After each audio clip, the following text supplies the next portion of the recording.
தேனியில் பிரபல பருப்பு ஆலை ஒன்றில் பணியின் போது எலக்ட்ரீஷியன் 40 அடி உயரத்தில் இருந்து விழுந்து உயிரிழந்த சிசிடிவி காட்சிகள் வெளியாகி பரபரப்பை ஏற்படுத்தியுள்ளது. இது தொடர்பான முழுமையான விவரங்களோடு எமது செய்தியாளர் மதன் அசோக்குமார் இணைந்திருக்கிறார்.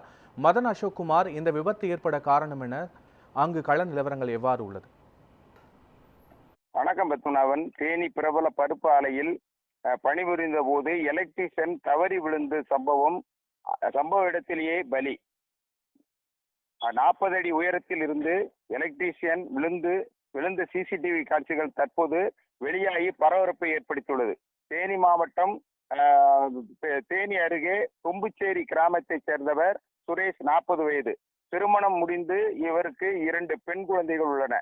இவர் கடந்த 5 ஆண்டுகளுக்கு மேலாக தேனியை தலைமையிடமாக கொண்டு இயங்கும் பிரபல தனியார் AMRR பருப்பு ஆலையில் கடந்த 5 ஆண்டுகளுக்கு மேலாக எலக்ட்ரீஷியனாக பணிபுரிந்து வருகிறார். இந்நிலையில் நேற்று மாலை பருப்பு ஆலையில்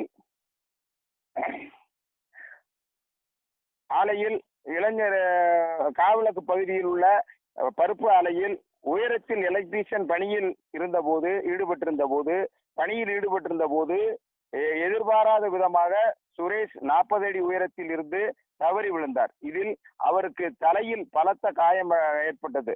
சம்பவ இடத்திலேயே பரிதாபமாக உயிரிழந்தார். சுரேஷ் தவறி விழுந்த சிசிடிவி வீடியோ தற்போது வெளியாகி பரபரப்பு ஏற்படுத்தியுள்ளது. உயிரிழந்த சுரேஷின் உடல் மீட்கப்பட்டு தேனி அரசு மருத்துவக் கல்லூரி மருத்துவமனை பிரேத பரிசோதனைக்காக வைக்கப்பட்டுள்ளது. இச்சம்பவம் குறித்து அல்லிநகரம் காவல்துறை வழக்கு பதிவு செய்து விசாரணை மேற்கொண்டு வருகின்றனர். சிசிடிவி காட்சிகள் வெளியானதால் தற்போது தேனி மாவட்டம் பகுதிகளில் பெரும் பரபரப்பு ஏற்படுத்தியுள்ளது. பத்மநாபன், விவரங்களுக்கு நன்றி மதன் அசோக்குமார்.